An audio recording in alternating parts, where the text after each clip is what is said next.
Are immigrant communities really ruining cities across America? This is a community in the state of Massachusetts that has been overtaken by immigrants. And as you can see, it looks like crap. And the people here are nasty and rude.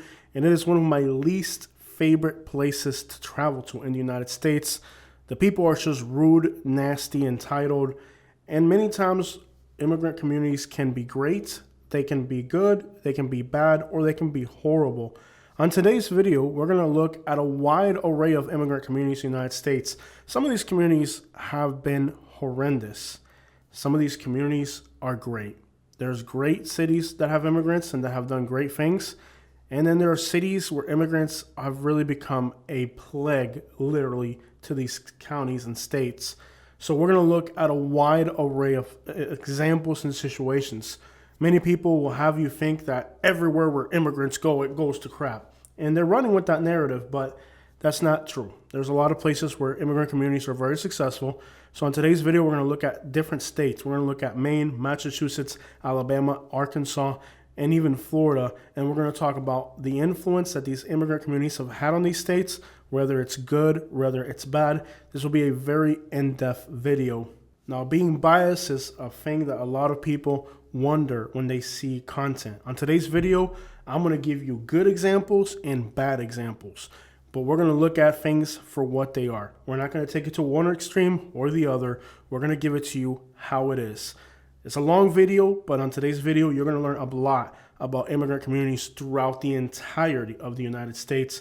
But first, let's look at this clip about a YouTuber talking about Alabama. Albertville, a lot of these small places in the country, they are victims because they come from a third world country already. If they're getting $5 an hour, okay, that is far beneath our standards. We cannot bring ourselves down to their standard of living. Normally on my YouTube channel, I'm criticizing Alabama. But on today's video, I'm going to have to defend Alabama. And while usually my videos make the people in Alabama angry, I think on today's video, the people of Alabama are going to have to agree with me.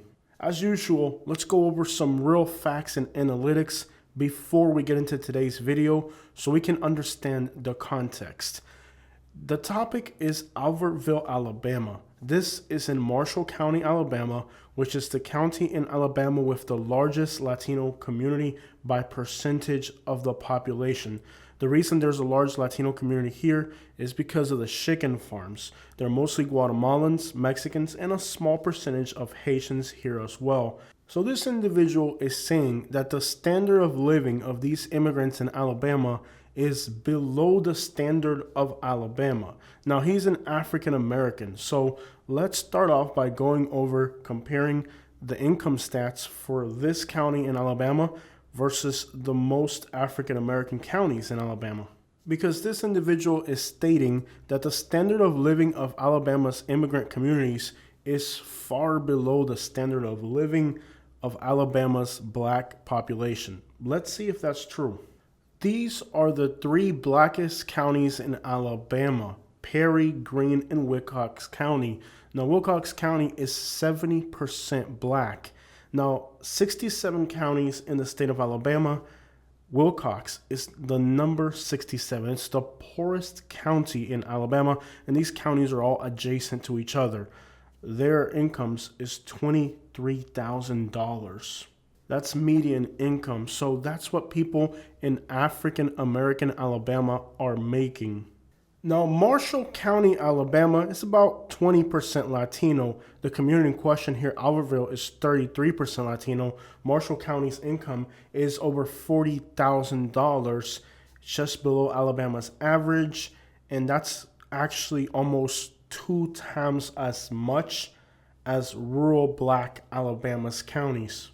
I don't know if this guy knows this, but he's talking about Alabama. The problem is he knows nothing about Alabama.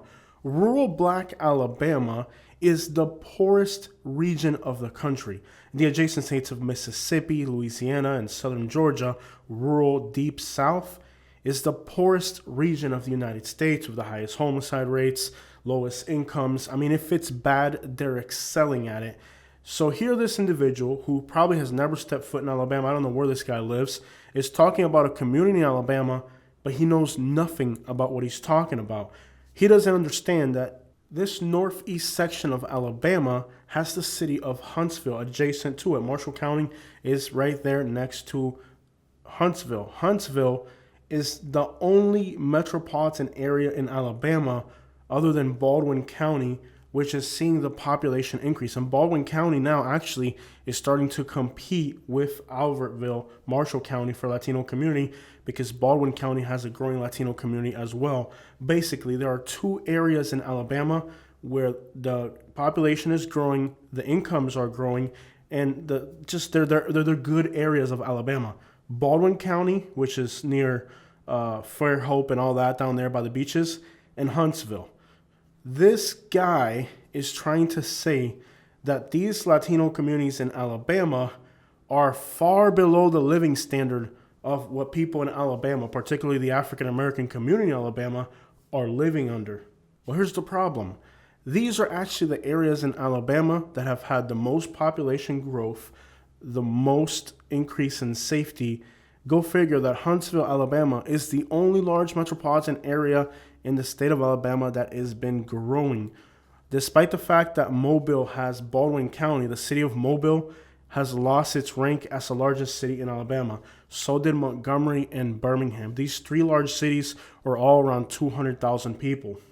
These are also heavily African American cities.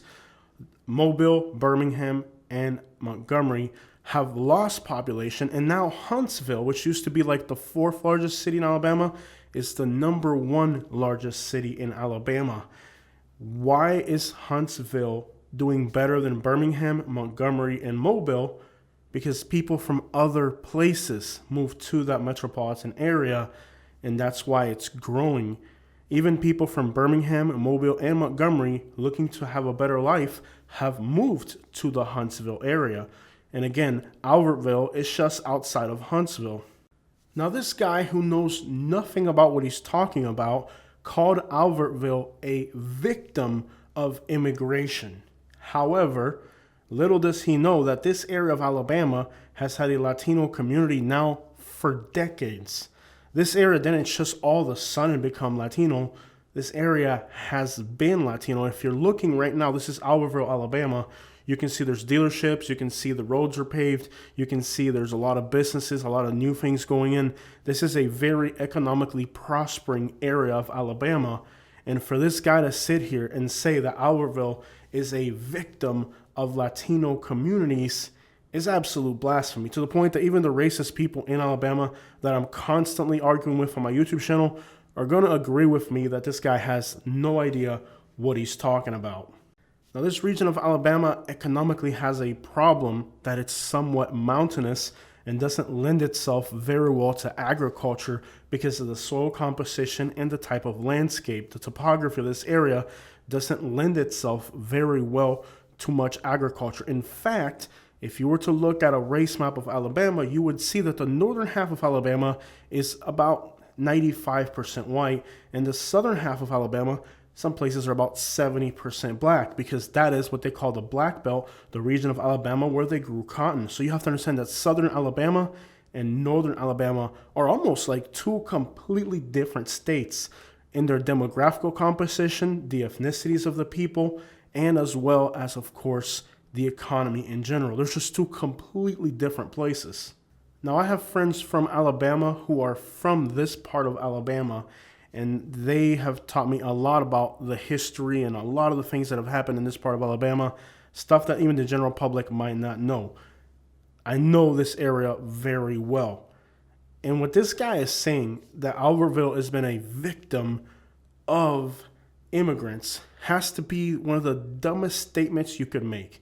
And again, even the people in Alabama who usually disagree with me are going to have to agree with me on today's video, because the reality is that the topography of northern Alabama does not lend itself very well for much at all. One of the few industries that actually do thrive here is the chicken plants. Now, the white people from this part of Alabama, and let's look at a map real quick so you understand this.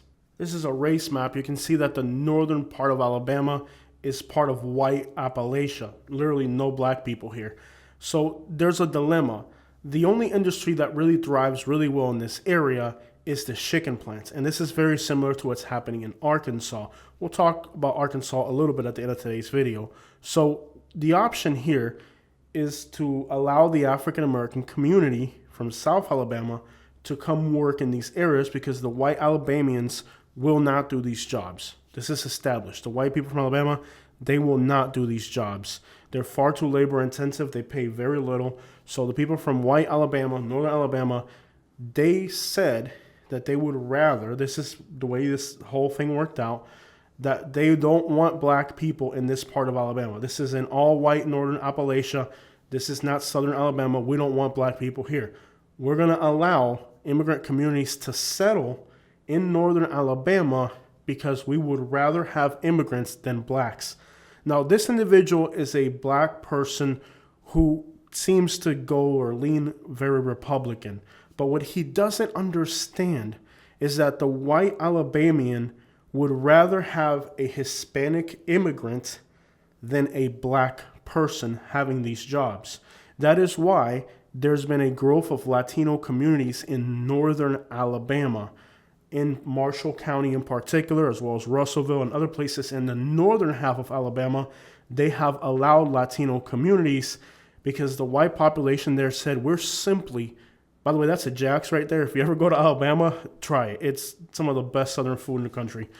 It's like a drive-through, but it's great. There it is right there. I love Jack's. One thing I miss about Alabama is Jack's. So the whites do not want to have blacks in northern Alabama. Coleman, Alabama is actually right on that line, and you guys know that Coleman, Alabama is considered one of the most racist cities in the country. So that's the division between, that's why Coleman is so racist, because it's on that division. Pulaski, Tennessee is also on that line. Pulaski, Tennessee is where the Klan was founded. This is where the white people drew a line and say, hey, this is the white area. No black people can come in here. So white Alabama decided to allow these Latino communities to exist in northern Alabama because they would rather have immigrants than blacks. But here's this black person trying to think, in his mind, he thinks that white Alabamians care more about blacks than they do about migrants. But what he doesn't understand is Alabama, especially northern white Alabama, does not have this ideology. He believes that white Republicans in northern Alabama are going to be more leaning to him as a black Republican than they are of an immigrant. But what he doesn't know that in Alabama, well, there's no nice way of saying this, but a black person in Alabama is a black person in Alabama. You are not ever going to come close to having a white Alabama community consider you, especially in northern Alabama. It's not going to happen. It's simply not going to happen. So here's this black guy defending white Alabama, and he doesn't even know that white Alabama prefers immigrants versus blacks. That just gives you an idea how brainwashed people are today when it comes to politics. These people think that, oh, I'm black, but I'm a Republican black, and as long as I'm a Republican black, I'm cool with the white people in Alabama. No, dude. This is Alabama. This is still Alabama, and you are black. This part of Alabama, you're talking about Albertville, Marshall County. This is some of the most anti-black communities in the country. They would rather allow an immigrant group, and in fact, if you talk to people in Alabama, they'll tell you this. In this part of Alabama, they do not talk to black people. They don't even talk to black people. So this black guy over here, he's defending this county in Alabama and talking about how immigrants are moving in and ruining this county and ruining Albertville, Alabama. Bro, this guy is completely lost. He doesn't understand the landscape of what's happening here at all. This is a part of Alabama where they're allowing immigrants to move in to do these jobs because they would rather see somebody from another country than a black person. This is a very anti-black part of Alabama because, again, you are now topography-wise in Appalachia, not in the dirty South or the Black Belt. Now, I lived in Alabama, and I always get a laugh when I hear people from other parts of the country talking about Alabama like they know what happens in Alabama. You have no idea how politics work in Alabama. My next door neighbor in Alabama, I'm not going to mention his name, but if you are from Millbrook, you know my story, you know who my neighbors were. And this was an individual who is a Dismuke, just to put his name out there. The Dismukes are known in Elmore County, Alabama, so he was a Dismuke. Now, Mr. Dismuke would speak to me, but he specifically told me that he will not talk to or look at a black person in their face. Now, my wife is from Michigan, just so you guys understand and learn a little bit, because there's people like this guy talking about Alabama like they know what they're talking about, but the people in Alabama, you're looking, to the people in Alabama, you look like an idiot because you don't know what you're talking about. Mr. Dusmuk would refuse to talk to my wife because she's from Michigan. So you have to understand the way that these southern white people from Alabama look at things isn't the way we look at things. And there's a chain of command, a hierarchy of race class. They would first rather deal with an immigrant than a black. And they would also rather deal with a black more than a northerner. Okay, so northerners are at the bottom, blacks are second to the bottom. Other migrant groups are what they call Mexicans. Now, you don't have, like, Indians are considered Mexicans. And I mean Indians, I mean from India. So those are kind of like the race thing, how it works in Alabama. You have white southerner, you have Mexicans, and Mexican includes any Hispanic or Asian are considered Mexicans. Then you have blacks, and then after black, you have at the bottom northerners, okay? So that's the way they look at hierarchy and race in Alabama. So this guy doesn't understand that. He thinks he's right next to the white people. You're not next to the white people in northern Alabama. You are above a northerner, but you're not above an immigrant in this part of Alabama, because this is the way the racial ladder works in Alabama. So just so you guys understand, as an example, Mr. Dismuke would speak to me as a Hispanic, but he wouldn't speak to a black. He wouldn't speak to a northerner. So there's like different layers of like racial equality in Alabama, and this guy doesn't understand where he falls. If you guys remember my stories about living in Alabama, you might remember that I made a lot of money in Alabama. And part of the reason I was able to make a lot of money is because the white community in Alabama refuses to interact with the black people. The blacks and the whites in Alabama have a horrible history, and they are segregated, and they don't contact each other. They don't work with each other. They have different everything. It's still segregated in Alabama. Not only just like North Alabama's white and Southern Alabama's more black, but just like on an even deeper level, like city to city, everything in Alabama is segregated. And perhaps what this individual doesn't understand about segregation in Alabama is that many times when it comes to migrant groups, they're actually given priority when it comes to work versus blacks. And I worked in some of the whitest, most racist places in Alabama. I was working north of Wetumpka by Titus. I was working way the crap in Shelton County. I was working directly for people that are part of the Klan. And in Alabama, currently, there's somewhat of an existence between, some sort of a peaceful existence between the white supremacist groups like the Klans and the Confederacies and the neo-Nazis and all those people. They're not really at outright war against migrant groups. They want migrant groups to be Republican. They want to make sure that migrant groups don't lean to the left. But they don't have an open situation like they do with the black community. So you have to understand this about Alabama, that these neo-Nazi groups and these areas that we're talking about here today, which is like leaning towards North Alabama, anything north of Shelton County, north of Elmore County, it becomes mostly white North Alabama. In these areas, the neo-Confederate groups and the Klans and all these churches that are somewhat, they're all vinculated somehow, but they're basically white supremacist groups that are part of local government, part of churches. It's all one single net of people. They allow the existence of these Latino communities because there's a huge economical incentive. For one, North Alabama is mostly white, and there's something unique about Alabama. Alabama has less state lands than anywhere else in America. Most of Alabama is private property. No other state in America has more private property than Alabama.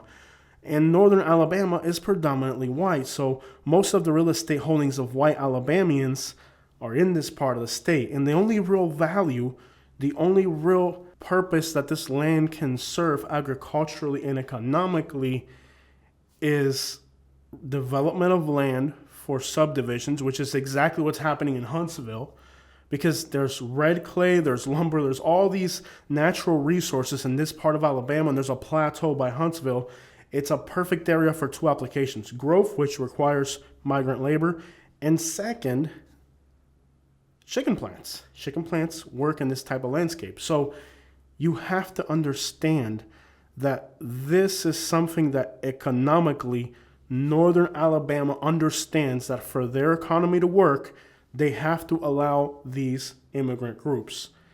It's established, it's known, it's part of the real estate value of this area, it's part of the growth in Huntsville. It's intricately entangled in every aspect of this part of Alabama that they have to allow a migrant community. And they do check that community. It's not some wild west situation. Now, what this guy doesn't know, that what he said is actually super disrespectful to white Republican Alabama. He said that they're being victimized by immigrants. Let me tell you something about Alabama, particularly white Alabama. White Alabama is not going to be victimized by an immigrant group. These people are ruthless. These people will starve to death if they have to take a plate of food from a black person. This guy doesn't know what he's talking about. He's giving you his opinion, but it's an opinion that doesn't resonate with the reality of life in Alabama. A white Southern Alabamian will starve to death if he has to go eat from the hand of a black person. White people control everything in Alabama.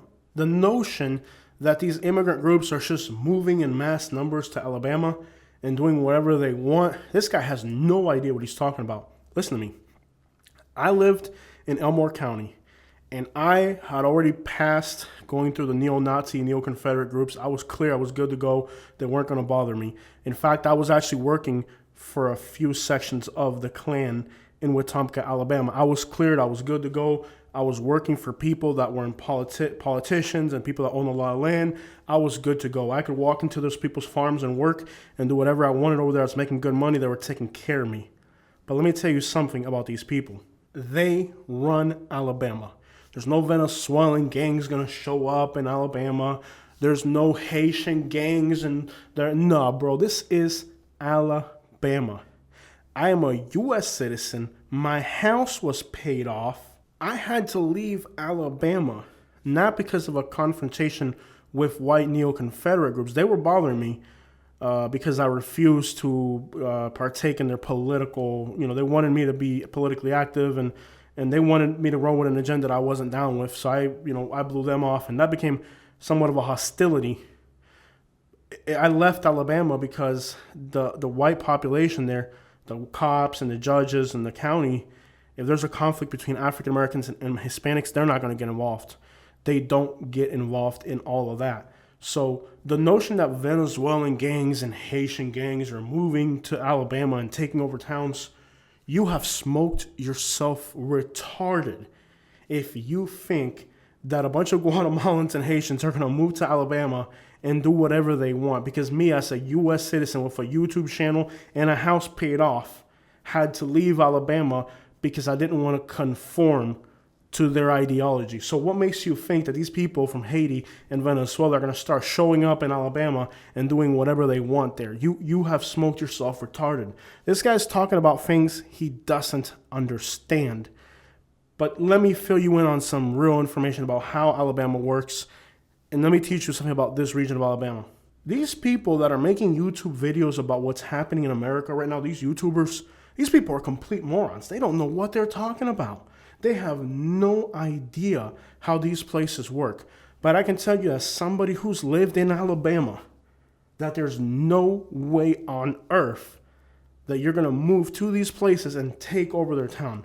For this guy to say that Albertville, Alabama is a victim of migrant communities is a slap in the face to the people in Alabama, because they would never allow that. The only reason these communities even exist here is because they're so racist against people like him that they refuse to allow black people to live here.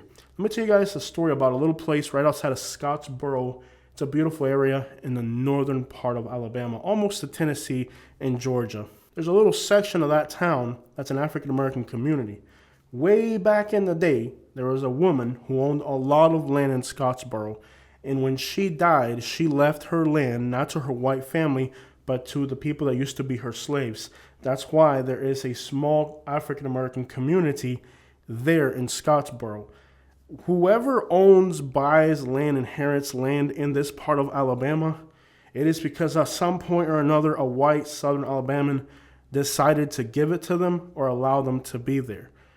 And you could have money and move to Alabama and buy real estate in Alabama. And if they decide that they don't want you there, you're going to leave there.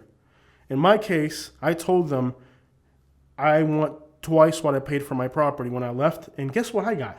Exactly twice what I paid for my property. It was like un desafío, a challenge. I said, hey, man, I told the white people, the Klan and all those people that were bottom, I said, hey, man, if you don't want me to live here, you got to pay me twice what I paid for my property. I challenged I gave them a challenge, okay? I challenged their integrity. And guess what? When you do that to people in Alabama, they're going to prove you wrong. It could cost $1 billion. It could be the last plate of food they have. The people of Alabama care more about their pride than they do about money. And thus, I can assure you, knowing the people in Alabama after living among them for a year, that these people in Alabama care more about their pride than they do about money. This is Guntersville, Alabama. It's right there next to Albertville. It's the same area. You can see there's a lot of home construction going on. Alabama doesn't have that anywhere. The only region of Alabama that's growing, again, is that corner of Alabama near Albertville, Huntsville, that area up there. But that's where this footage is from. But you have to understand one thing. If there's one thing you need to know about Alabamians, is that to them, their pride is worth more than money. Do you guys remember the movie Django?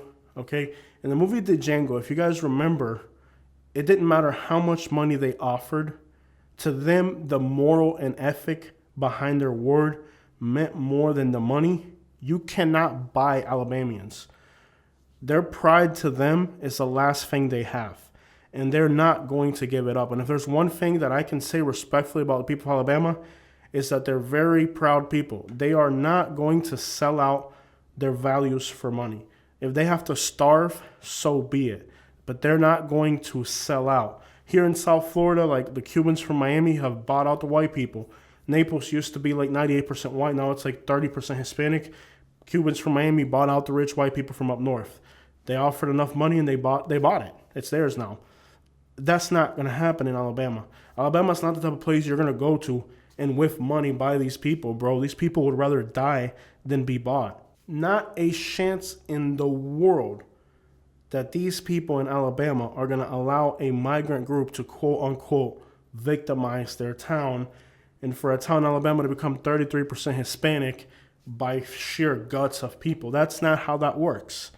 The reason that these people are here is because they're part of the economy. The people in Alabama understand the topography of the land and how things work, and they don't want black people. They want migrants, and that's how that works. And again, I know this from mostly, again, my friends from northern Alabama who explained to me that when they started to grow the chicken plants, they understood that they had to do the chicken plants and they had to grow, and that, you know, they understood that topography of this area, especially where Huntsville is, was going to lend itself to a lot of growth. They understood all that. They understood that it was either going to be black people or it was going to be migrants. And by far, the people in this part of Alabama, they all understood we're going to allow migrants. We're going to allow people in this part of Alabama because it makes sense. It was about no matter what happened, they were not going to allow an influx of black people from southern Alabama to come work up here. Because, again, that's how prideful these people are. And keep in mind, the white people in this part of Alabama, they didn't have slaves. There's that line that I showed you guys, right? In the South, you have this line by Appalachia. You have the Appalachian white and you have the Southern Black Belt white. So the plantation white isn't the same as the Appalachian white. Their principles, their morals, their values, they're two totally different people. So whites that had slaves are very different from these whites in Appalachia. Their values, the way they view the world and view people and view everything are completely different. Now, when it comes to the standard of living in Alabama, he said that these people are from third world countries and the standard of living is below that. Okay, here's what I want you to understand. Let's talk about, for example, safety, okay? Birmingham and Montgomery are more dangerous than most of Honduras, Salvador, and Mexico. I don't know if you knew that, okay? So when you talk about Southern Alabama and Black Alabama, it's actually analytically by income, for example, it's the same story. But just let's focus for a moment now on crime. When you look at crime, Birmingham and Montgomery, for example, and if you get into the rural counties that are all black, you're talking homicide rates in rural counties that are 60 per 100,000, 100 per 100,000.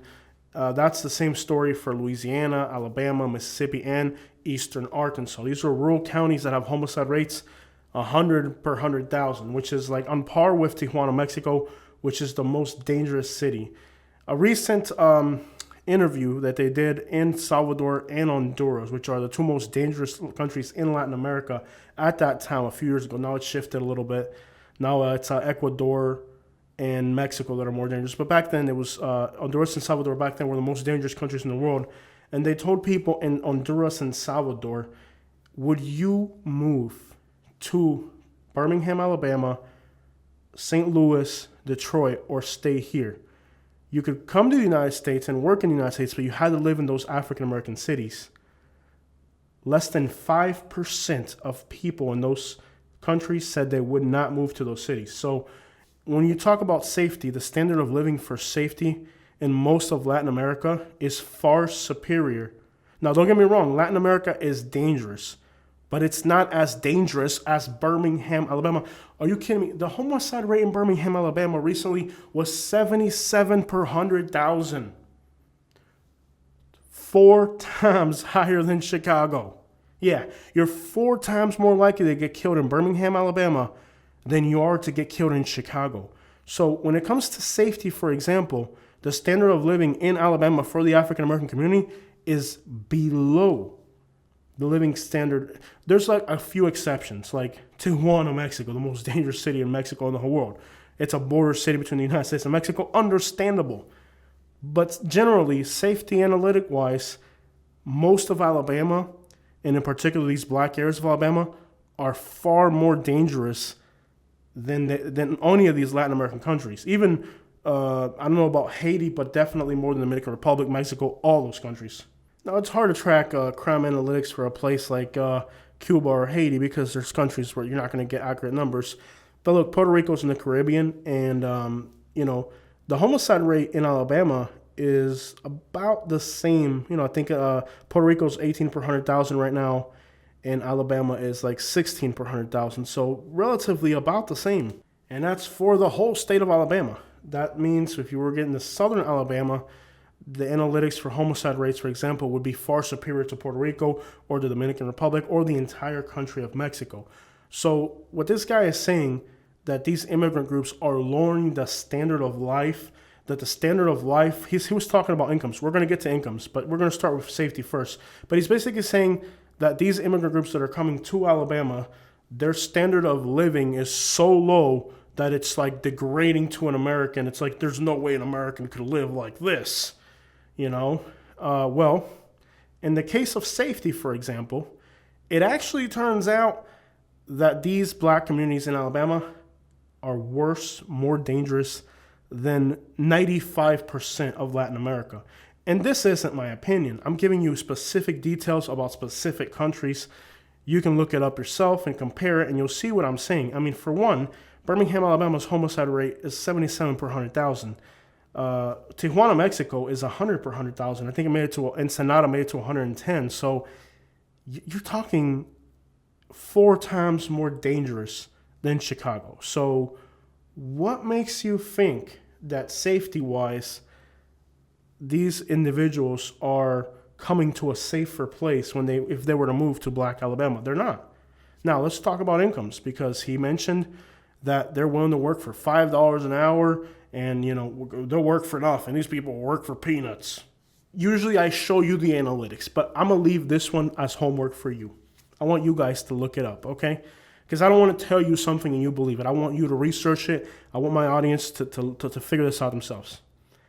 Monterrey, Nuevo Leon, has an income. This is a city, the closest large city in Mexico to the East Coast, right? Right outside of Laredo, Texas. 2.5 hours from Laredo, Texas is Monterrey, Nuevo Leon. It's a large city, okay? The income per capita there in US dollars is $32,000, which, by the way, is significantly higher than all of those black counties in Alabama. But leave it at that. Memphis, Tennessee, the per capita income in Memphis, Tennessee, which is a predominantly black city right in that region of the country, is less than half the per capita income of Monterrey. In other words, the larger cities in Mexico, like Mexico City, Guadalajara, Monterrey, like the larger cores of industry, a lot of areas in the state of Chihuahua, for example, right now, the bottom states, not just Alabama, Louisiana, Mississippi, the poorest states in the United States right now are actually about average economically compared to this country of Mexico. So if you were to compare, let's say, the nicest parts of Mexico, they're actually going to have, on a state level, the whole state will have higher incomes. So this guy doesn't know what he's talking about. He's talking about how, the standard of living of these people are so low, they're so poor in these countries, they'll come here and work for nothing. No, dude, the Deep South, economically, people make less money in the Deep South than they do in the better cities of Latin America. So Latin America isn't that far behind. These people are so uneducated. They don't know nothing about anything. This guy's got 1 million subscribers on YouTube, and he's talking about things that absolutely, he's completely out of his realm.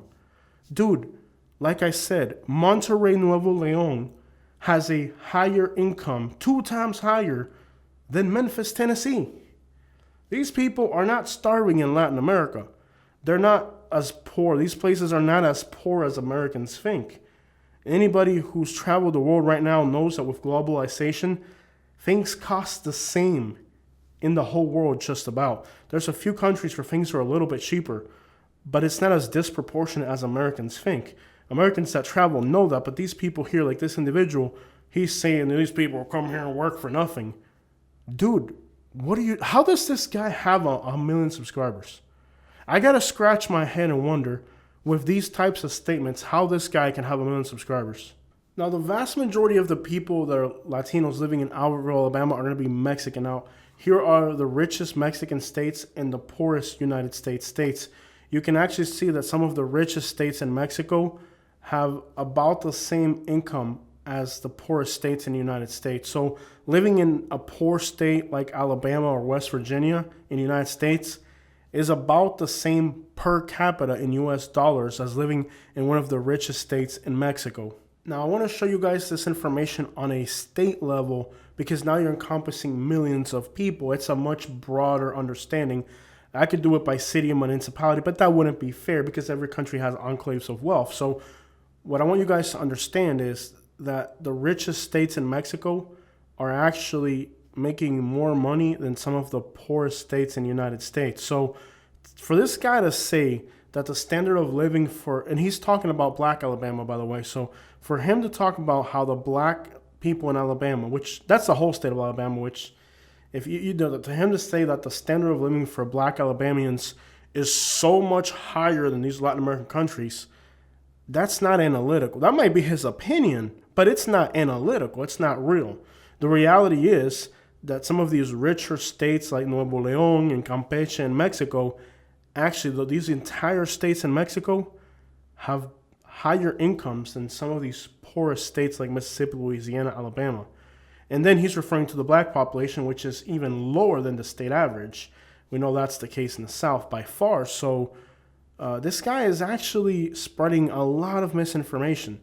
The standard of living of poor black Alabamians, specifically along the Black Belt, is embarrassing. It's like a sixth of the income of anywhere else in America. It's just these black people in Alabama are living a very bad standard of living. And to tell these people in Alabama they're poor, they're uneducated, they're They're very uneducated people. And to tell these people that these immigrants are coming from a country that's far poorer than them is very misleading. And it's a scare tactic to scare black Alabamians to think that these migrants are coming for their jobs and they're vicious and they're going to... No, that's not exactly true. In fact, if they were to stay in their home countries, those states as a whole have better safety and income analytics than many places in Alabama. I don't think a lot of Americans realize that some of the larger cities in Mexico, for example, like Guadalajara, Monterrey, and Mexico City, all these large cities in Mexico actually have higher per capita incomes than much of the cities in the South in the United States. The people in the South in the United States, they just assume that they're better than everybody else. No, like New York is better, California is better, Florida is better, but you're not. All right, so I talked a little bit about Arkansas. Let's get into Arkansas. This is Bentonville, Arkansas, northwest Arkansas. This area of Arkansas, the large cities here, some of them are as much as 30 and 40% Latino. Now, as we all know, the area of northwest Arkansas is the fastest growing region in the state. And it's so similar to Alabama. And what I want you guys to see from today's video is that this isn't just a one-off case with Alabama. This is the case for a lot of states. It's like this. It's like this in a lot of states. And he's referring to rural poor towns. So he was talking about rural towns, like places like Alabama and Arkansas. Okay, now there is Walmart here, and that contributes greatly to the economy. But this area also has the same exact problem as Alabama. The geography here is the same type of terrain, and the topography is the same. So the only option they really have in this area is chicken plants. And that requires, again, what does that require? Immigrants. Arkansas is identical to Alabama, except for instead of a north to south, it's a northwest to southeast. So southeast Arkansas is mostly black, poor, high homicide rates, exactly like, the black. It's part of the Black Belt, so it's analytically the same. But when you get to northwest Arkansas, it's mountainous, and there's a plateau. This is where we are right now, surrounded by mountains, with good dirt for building houses. Basically, Huntsville, Alabama, and Fayetteville, and Bentonville, and all this area, northwest Arkansas and Huntsville are so similar. Topography, economy, situation, all that's the same. And of course, Arkansas is also racially identical to Alabama, except for instead of north to south, it's northwest to southeast. So here are two states that are very similar. Incomes, demographics, somewhat the same issues, and geography and demographics are the same. So look at this Maserati. It's like a Walmart colored Maserati. Let's just give you an idea. There's a lot of Walmart money in this area. But if you look at the businesses, there's also a lot of Latinos in this area. And they have the same exact problem. This is a fast-growing metropolitan area. Just like Huntsville, Alabama, you have to have construction, you have to have migrants. So these areas are so similar. Arkansas and Alabama are so similar with these issues. So uniformly across the South, they understand. And even if you were to hop over to North Carolina, they got the same thing going on there. So this is kind of a geographical situation as well, topography, landscape, where you have mountains, you have areas that are plateaus where the cities are, and if you go further south, then you have the area that had plantations. So geographically, there's this line of cities that have been very successful. It starts off with Fayetteville, it hops over to, let's say, Huntsville, Alabama, and then it goes on to Greenville, South Carolina, and then all the way to Greensboro, North Carolina. It's like a line of successful cities. Chattanooga's in the middle too. And then along this line, there's somewhat of a Latino community spread throughout all these cities. Like there's a lot of Colombians in Greenville, South Carolina. There's a huge Latino community in rural North Carolina. Alabama has Albertville. Arkansas happens to have, whatchamacallit, there we're looking at now. So you start to see little by little that, these are, political issues that you can see on a map. You can see the demographics. You can see the topography of the land. It all works together and has to do with the economy. Here's the problem. This guy here is talking out of his butt, and his brain is his butt, and its brain is nothing but politics. So when he opens his mouth, it's like he's opening his butt and farting political ideologies that have no bearing on economy, demographics, knowledge of any of these states. So this guy's talking about a lot of things, but there's no correlation, there's no analytical information. This guy is literally just spreading anti-immigrant hate about these communities. Now, on today's video, I haven't defended any type of anything. What I've done on today's video is just explain to you why in Albertville, Alabama, there's a Latino community. And to explain to you why the narrative that these YouTubers are putting out there about these areas are so far from reality that even the people they're trying to defend would probably get offended at their explanation. And again, I'm not talking to you from a political perspective. I'm talking to you from a demographical, analytical perspective so that you guys can understand why a place like Bentonville and a place like Albertville, Alabama exist.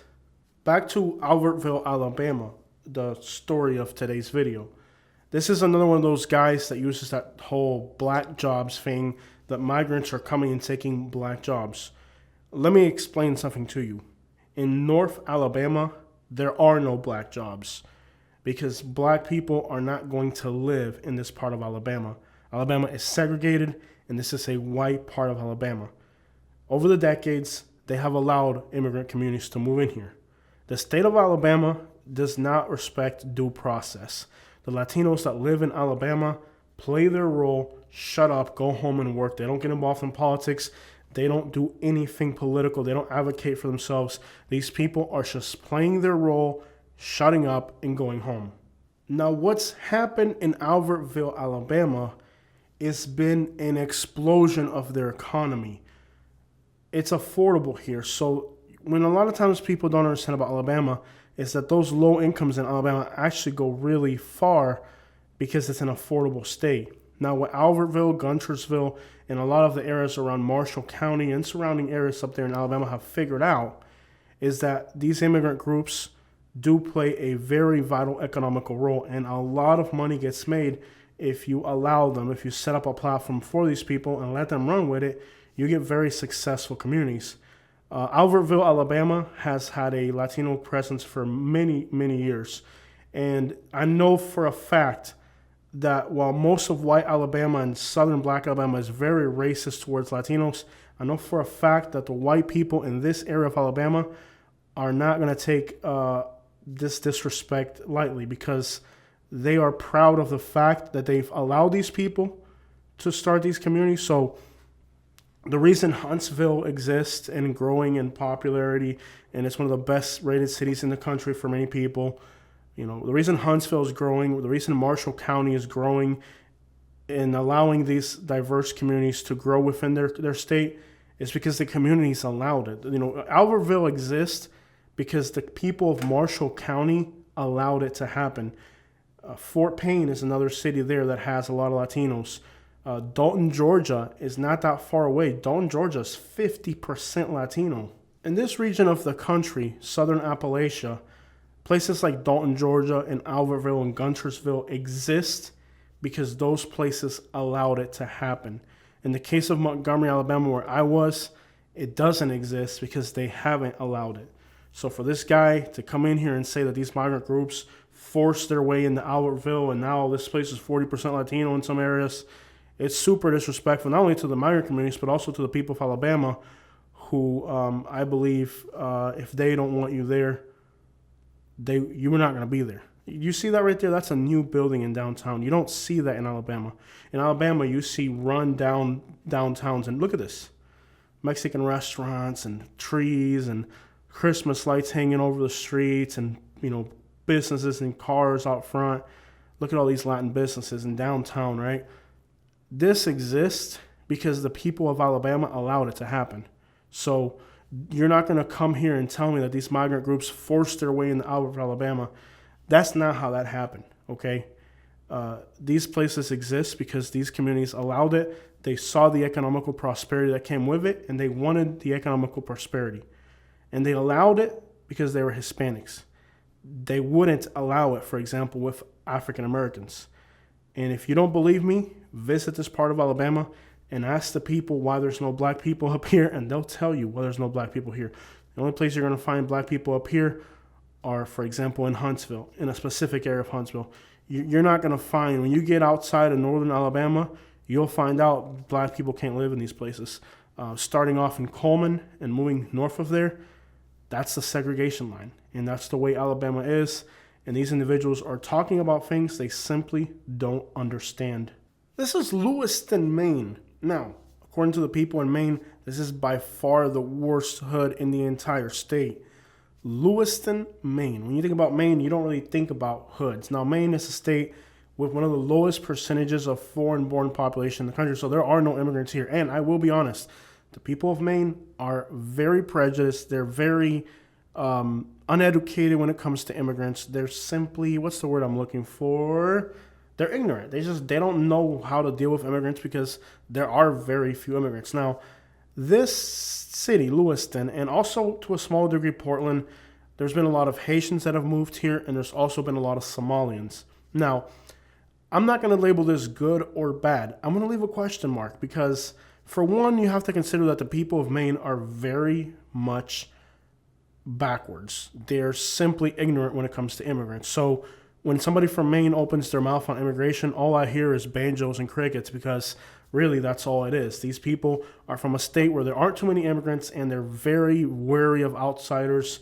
They're very, they believe everything you tell them. So when people from Maine talk about communities like this, like when I went to Maine, I saw black people in Maine, I was shocked. I'm like, you really don't expect to see black people in Maine. So Maine, I have to say it's a question mark. I want to believe that the immigrants, mostly them are going to be Haitian and Somalian, have good intentions. But I do understand Somali immigrants. After all, I lived in Louisville, Kentucky. Now, Louisville, Memphis, Minneapolis, there's Somali immigrants throughout the entirety of the United States. I've lived in Louisville, Kentucky, and I lived in Louisville, Kentucky at a time when there was a Somali community. So I've been around these immigrants, and they have a lot of problems. It's a country that's war-torn. The people have just been through a lot of trauma. They tend to stick together, and many times they can be very violent. So I do understand the fear of the people of Maine regarding these communities because I've lived among these communities. But let's be clear, people of Maine, you can't just blame all the crime and things that are going wrong in Lewiston on the small migrant community here. Maine has one of the highest drug overdose rates in the country. For a while now, Maine has been among the top 3 states with the highest drug overdose death rates. So while Maine is considered one of the safest states to live by a homicide rate, it also has an extraordinarily high overdose death rate. Only West Virginia is higher. So here's a state that has an incredible drug problem. So Lewiston is the worst place in this state. You can't solely blame these Somali immigrants for the fact that the people that are here from here are struggling. So what happens many times is that when immigrants move to a place like this where the local population is failing, the locals are resentful that these immigrants are coming and they got families and kids and they're trying to do everything right. And there's pretty much racism, hate, and then they spread misinformation about these communities and they spread a narrative that isn't true. I have to really put a question mark on Maine. I can't really, if you pay attention, these people, they're outside with their families and their kids, and the kids are outside playing sports and stuff. They're very tight-knit, family-oriented people. There's nothing wrong with that. I mean, but again, the people in Maine, they're really afraid of these communities. And a huge part of the issue with Maine is ignorance. So in the case of the Somali communities in places like Maine, you got to put a question mark. Obviously, these aren't exactly the best groups of immigrants that could come to your community. They're the least educated, the most, just analytically, there's just a mess. I mean, Somalia is a country that has a lot of problems, and the people that are fleeing Somalia are fleeing some horrible situations, so they have trauma to deal with. I remember when I lived in Louisville, Kentucky, there was a Somali family where the father took out the whole family, and it was one of the most insane criminal cases. If you're from Louisville, Kentucky, you really remember this. It was a Somali father who just took out the whole family, and there was a lot of them, and it was just an insane news story about this migrant community in Louisville, a small community at the time. And I think most of that community shifted over into Memphis, and now Memphis, Tennessee has a larger Somali community. So, it's a black community, and on top of that, they're immigrants. So they're black and they're immigrants. Very difficult and challenging. It's even difficult for white immigrants right now in the United States. So can you imagine being African, and on top of that, an immigrant. It's like a double layer of prejudice and misunderstanding. And on top of that, they're coming from countries that have a lot of problems. So I got to give them a question mark here. So I think it's possible that perhaps in the case of Maine, they're not getting the best examples and specimens of immigrants. But on top of that, they're also prejudiced. So that's just snowballs the whole thing into, the perception and the reality mixed together to make this monster of a situation. Now, my observations in Maine were the following. It seems like the locals are addicted, homeless, and very criminal-minded. So this isn't exactly the most beautiful community on earth. It's not like migrants came here and ruined this place. This place was already a crap hole. I mean, you can see there's people sleeping in cars. I actually pulled up to this car. There was a guy in the car. It was a white dude covered in tattoos. And I had to go check on him to make sure he was okay because he was like passed out in the car. So what I want you guys to understand about Maine is the following. Maine is a state that has a lot of addiction, a lot of problems. So when a migrant group moves in, it's not like the local population is any better off than the immigrants. So you got to put a question mark over this community. I know the people of Maine, again, are more ignorant than probably anybody else in America when it comes to immigrants. So you can't really listen to them too much. Yeah, they're not getting the best immigrants, but they also are fairly freaking ignorant people when it comes to migrant groups. So I guess the worst of both sides there. The quality of Somali immigrants that are moving here are, again, people that they've been through a lot. So it's like a poor community with a lot of problems receiving a bunch of immigrants that have a lot of problems. It's like bad meets bad in the case of Maine. But again, Maine is the type of place that even if you gave them good immigrants like Cubans and Puerto Ricans, they would be racist either way. So it's like question mark. It really is. It's like you could give Maine good immigrants and they would make a bad narrative about them regardless. So imagine them actually getting some of the worst specimens of immigrants with the most problems, the most trauma, that probably need, on top of like financial help, they probably need psychological therapy at this point. A lot of these people are coming from very crazy situations. So again, the situation here is bad on top of bad. But the locals, I'm going to be honest, what happens with these immigrant communities is when they first move in, there can be a lot of problems, a lot of fights, a lot of crime. But eventually these communities do assimilate. But I think Somalis are probably one of the most long-term it takes to assimilate communities of all the immigrant groups that move here.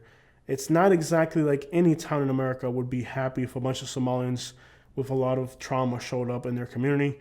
So I can kind of see their point of view, but then you also have to remember, again, it is Maine, so there's no right or wrong. I think it's like two wrongs don't make a right. But I understand something about these Somali groups that the people in Maine probably don't. When I see these people, I see their beautiful ethnic clothing. I see that they're together. You don't see them by themselves. They're together with families and kids and groups. That's how communities are founded. I don't know if you guys knew that. That's how strong communities are founded. And they do look like they're out and about working and doing stuff. If you look real carefully, they're all, they're doing stuff. They're engaging in the community. They're enjoying the place, and they're probably trying to make the best they can out of the scenario. I really do feel like these Somali communities, when I see them, I just see maybe what's their food taste like. That's the first thing that comes to mind, especially in a state like Maine that doesn't have a lot of culinary things going for it. I would say, what's their food taste like? What's their music sound like? How hard do these people want to work? Those are the types, how reliable are they about paying rents? Those are the types of things that I would want to know about these people. And there could be a lot of great potential. So I do think there's a lot of potential for a state like Maine to receive this community, but it will not come without challenges. Like I said, these communities have problems. This is Lawrence, Massachusetts. I've been to a lot of places in the United States, and this town easily makes my top 10 list of my least favorite places in the United States. Lawrence has a huge Dominican community. They are aggressive, they drive aggressively, they're inconsiderate, they're rude, they're just a level, like driving through the city just aggravated me. I like people that are respectful and decent and courteous. Like here, I stopped for this pedestrian, but the people here, they don't do stuff like that. If you watch my Lawrence, Massachusetts video, you'll see my reaction to how rude and disrespectful and just how like entitled the people here are. It seems like they have no problem just plowing their car into you. And I had a really difficult time. I didn't like this community at all. Now, right now, the immigration issue in the United States revolves around Haitians. As you guys know, Dominicans and Haitians share the island of Hispaniola, and Dominicans and Haitians are very similar. Dominicans are blacks, and they refuse to accept they're black. Many times it creates a lot of confusion because when you meet a Dominican, they're black, but they refuse to accept they're black. Basically, a lot of Dominicans have disowned their African heritage, and they say that they're Latinos, but they're also very African. They don't want to admit it. So there's rivalries between Haitians and the Dominican Republic. There's actually been wars between these countries. Imagine two countries that speak two different languages. They have to share a small island together. Both countries have huge populations, high population density. So there's been a lot of fighting between both of these countries as far as like actual wars and conflicts about immigration. All that exists. Now, I love both countries. I love their music. I love their food, their culture. They're two beautiful countries from my perspective. I have met great people from both countries, and I have met horrible people from both countries. Living in South Florida, I have dealt with a lot of Dominicans and a lot of Haitians. Many times today, with the whole anti-Haitian thing that's going on in the United States, a lot of Dominicans are jumping on this bandwagon, and they're like getting a free pass to vent all their hate that they have for Haitians. Not all Dominicans are doing that. A lot of Dominicans are actually Haitians by descent. A lot of Dominicans consider their Haitians to be brothers. I Uber drive in South Florida, and I get Haitians and Dominicans, and I think 40 to 60% of them tell me that Dominicans and Haitians are brothers. But then, like all countries, you have that minority or portion of the population who wants to propagate hate. So now you have a weird situation in the United States where the racists are kind of taking sides with the Dominicans and their hate for Haitians, but those Dominicans don't realize that those racist white people don't know the difference between a Haitian and a Dominican. In reality, they're what I would consider brother countries, and one speaks Haitian Creole, the other one speaks Spanish, but they're very similar countries. And there is a huge problem here. You can see the line of people, okay? There's problems in this community. For some reason, and I have to be, and my Dominicans, I love your food, I love your music. I consider Dominicans my brothers as a Cuban, but the truth has to be said about this community. This community is what I would call a failure. You have those long lines of people lined up to get free stuff. You have people that refuse to acclimate to the United States.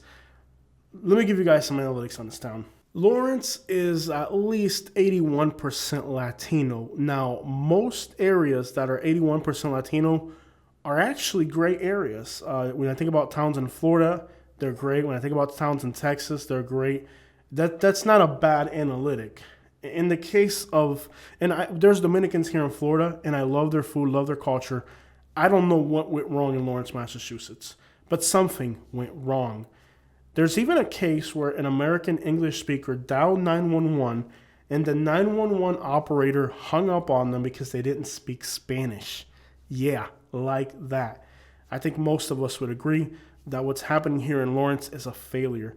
The people in the surrounding communities that used to live here moved away, and they have a taste, a disdain, a hate for Lawrence. Lawrence is a hated town by the state of Massachusetts, and I unfortunately have to say with reason. After driving through Lawrence, I see how people drive, how they interact, the things that are going in this town, and I have to say this is a bad example of an immigrant community, and I can almost sympathize with people from Massachusetts not liking these people being here. After being there for just a drive around to the city, seeing the lines of people getting stuff, seeing the way they drive, the way they interact, seeing the news stories that are coming out of this town, these people have really muscled their way into this community. And I can almost understand why the people of Massachusetts don't like this community. Now, I don't have a prejudice against Dominicans. I had neighbors from the Dominican Republic when I lived in Naples. This lady was the nicest person in the world. She would cook breakfast for me and my wife. Not saying I don't like Dominicans, but I'm saying that this community is a bad example of an immigrant community in the United States.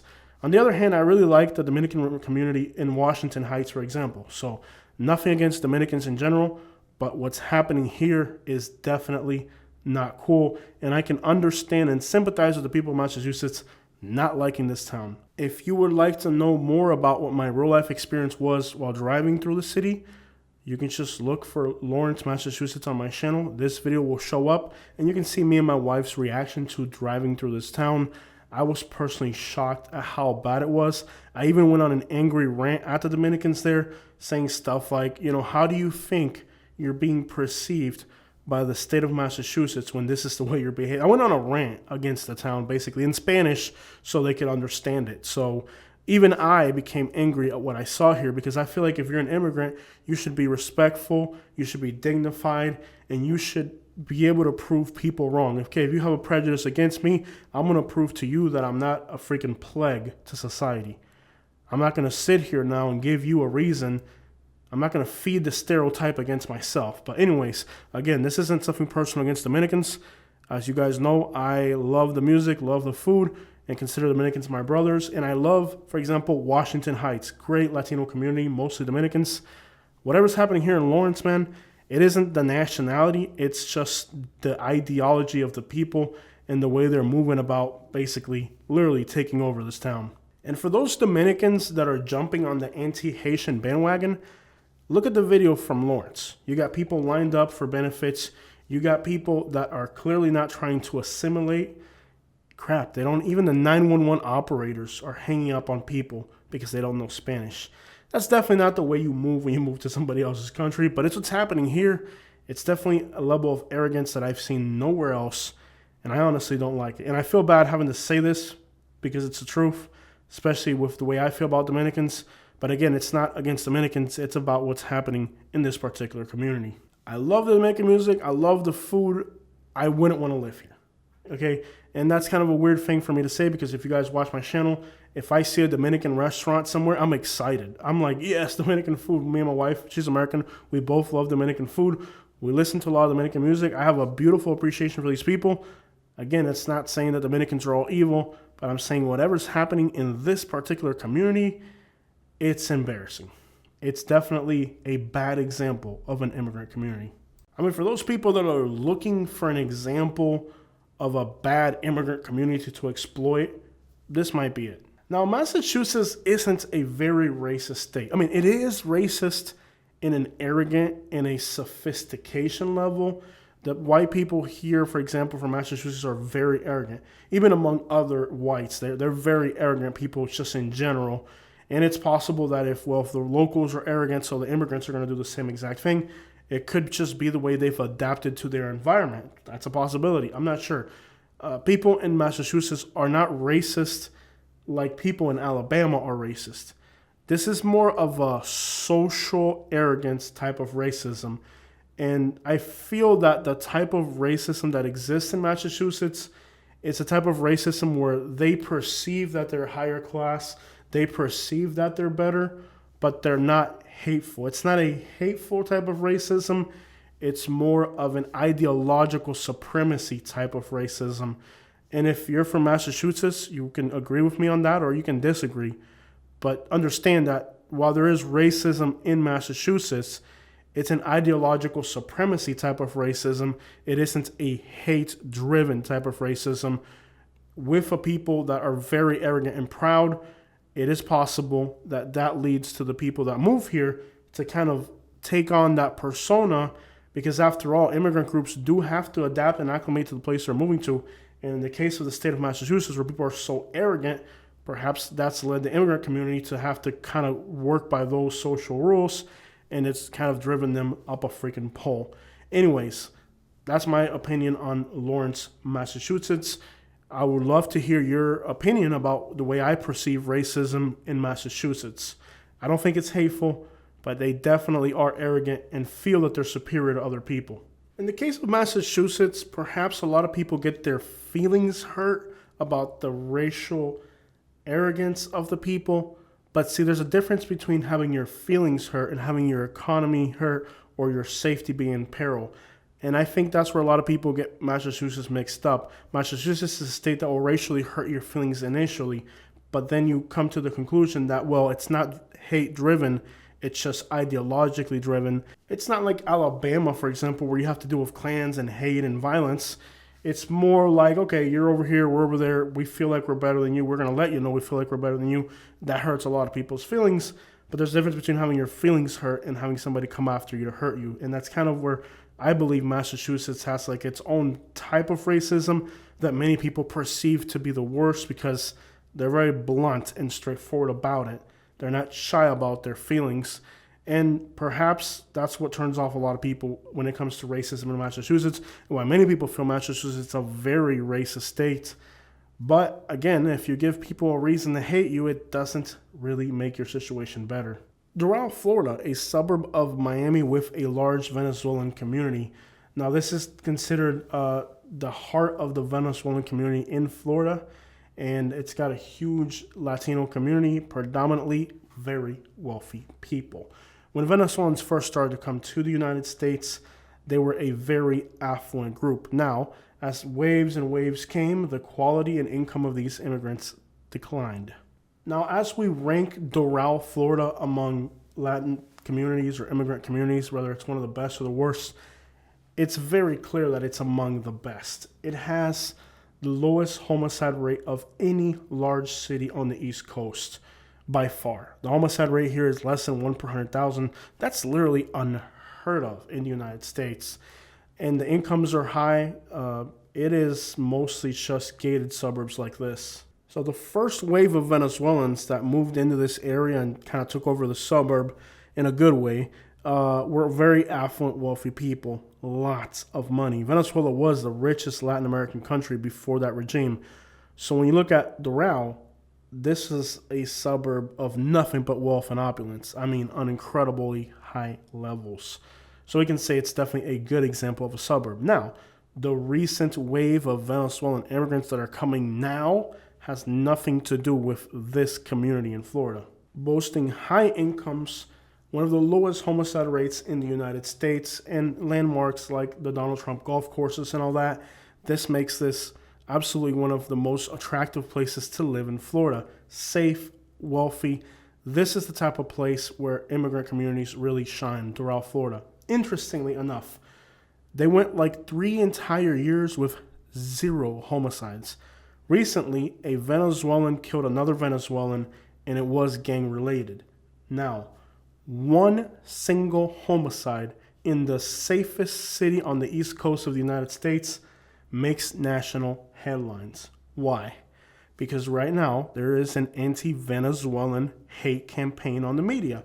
So they grabbed this one single case that happened in Dural, and they made everybody in America think that Dural is being taken over, Venezuelan gang. And you know what's crazy? This is anti-Latino, anti-immigrant propaganda. And the saddest thing about it is to see other Latinos like Venezuelans themselves and Cubans spreading all this misinformation about Dural, Florida, saying that Dural has been taken over by Venezuelan gangs, when they don't realize that they're spreading misinformation about themselves from people who hate them. It's so, I feel like Hispanics and Latinos in particular are so innocent when it comes to racism that many times we propagate ideologies that are designed to hurt ourselves. We're actually dispensing our own poison because we don't understand the narrative where it's coming from. Hispanics really miss narratives. Hispanic people are very straightforward people, and we feel like if we don't like somebody, we just let them know. That's part of our culture. We don't understand. Hispanics in general and Latinos don't understand passive-aggressive behaviors, and they don't understand that this campaign to defame Dural, for example, doesn't come from a normal mentality. It comes from an agenda to demonize these communities. And it was crazy. I don't think I've seen anybody come out in the defense of Dural and say, hold on, let's hit the brakes here. They had one gang-related homicide in a city of about 80,000 people. Okay. In the last years, they've had the lowest homicide rate of any. I mean, it's so ridiculous. A city like Chicago has 500 homicides a year. One single homicide gets turned into national news. Again, they're feeding a narrative against the Venezuelan community, but not even the Venezuelan community is able to recognize that this isn't an actual real threat among their community.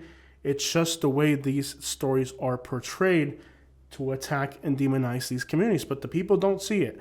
When it comes to Dural, Florida, despite what you've heard, if you don't believe me, you can just look it up yourself. Dural, Florida has some of the lowest homicide rates of any large city on the East Coast, and it's exceptionally safe. Dural, Florida is a great example of a Latino community. Interestingly enough, the narrative on the media is that it's being overrun by Venezuelan gangs.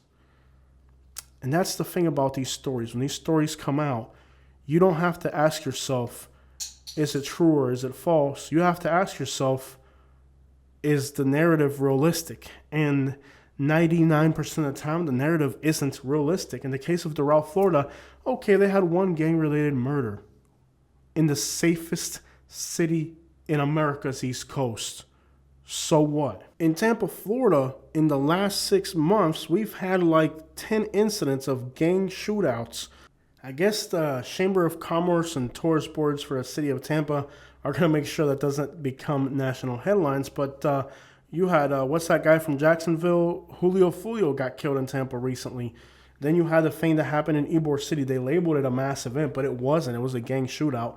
Nobody talked about that. But again, it's grabbing one single incident and portraying it like now this whole city's been taken over by gangs, but it's the safest city in America.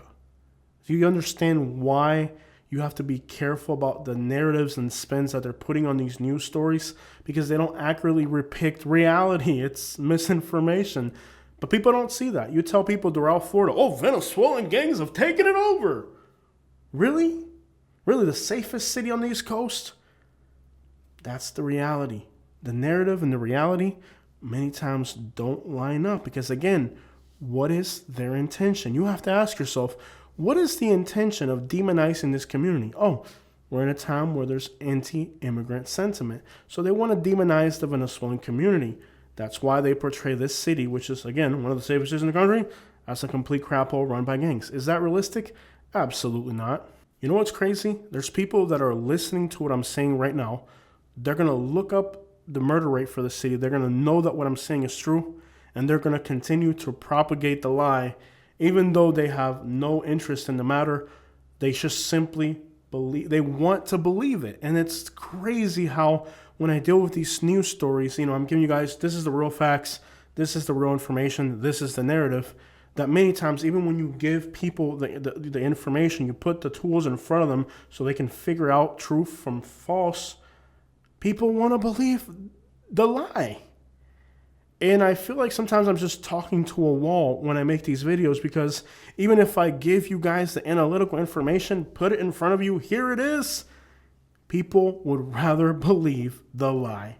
It's like talking to a wall. Look at how many years, highlighted in yellow, Dural went for 0 homicides. A suburb that big, year after year, 0, 0, 0, 0, 0. Quite literally one of the safest cities. Why do you think the Donald Trump golf courses are here? This is one of the safest places in America. And they've demonized this community to match their anti-Venezuelan narrative. And it's crazy to see that even Venezuelans are spreading this narrative because they don't understand where it's coming from and why it's coming. Because again, Latinos are very innocent when it comes to racism. We don't understand starting a defamation campaign about somebody else. We don't move like that. That's an American practice that we are completely innocent to. And I've been trying to teach Latinos about stuff like this. They just don't listen. They don't. Again, it's the same narrative of where you can tell them the right thing, they still want to believe the lie. But well, without a doubt, Dural, Florida is an example that an immigrant community can be wealthy, safe, well-educated, and very successful. But even then, they are still the victims of attacks of misinformation. So imagine if a place like Dural, that clearly, undoubtedly doesn't match that narrative, gets tainted with that reputation by the media. Imagine a place like the communities in Lawrence, Massachusetts, or the community of Somalians and Haitians that's growing in Maine. Imagine in a place like that where they're actually uneducated, they're actually contributing to crime and delinquency, and they're actually kind of just hostile themselves. How do you think those communities are going to fare in a state that's already preconceived a racist notion? Challenging situation for those people. When a community becomes one of the best in the country and they demonize it, imagine those that are actually doing things wrong. So this is Little Haiti in Miami-Dade County. Now, Miami-Dade and Broward have a huge Haitian community, and we have 600,000 Haitians in Florida. The vast majority of them are in these three counties down there at the bottom of the map. From my experience, Haitian people are like anybody else. You got good ones and you got bad ones. Personally, I love the food. I love the culture. There's a few neighborhoods that are heavily Haitian that are just like real crap crime hosts. But I feel like most Haitians in South Florida are great people. I can say that I like the Latino Haitian community of South Florida.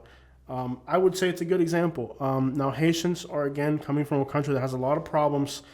Despite that, when I lived in Naples, Florida, I worked with Haitians in very close contact for many years. For example, when I worked in the kitchen, I was a line cook, and the cooks were above me, okay? They were both Haitian. I worked with these guys for 2 years. These guys were my boss for 2 years. As you guys know, working in kitchens is very delicate, okay? Working in kitchen environments, fights, and power struggles. If you've worked in restaurants, you know what I'm talking about. Bro, listen to me. If you're not familiar with Haitians, I worked with 2 Haitians. They were my bosses. I worked underneath them. They were my bosses, okay? I was the third one in line. So you had the chef, the cooks, and then the line cook. I was like the third in line underneath them. These Haitians were my bosses. I worked with them for 2 years. Not once do I recall even the minimal problem. Man, I worked in kitchens where you had to literally fight with the cooks. They were trying to disrespect you. They were stepping out of line. They were trying to get you to do things that weren't your job. If you've worked in a kitchen, you know what I'm talking about with dealing with your superiors.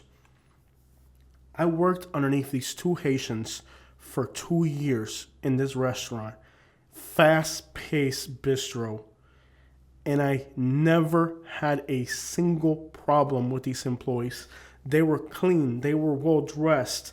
They were punctual. Never one that did not show up to work. These guys were exceptional.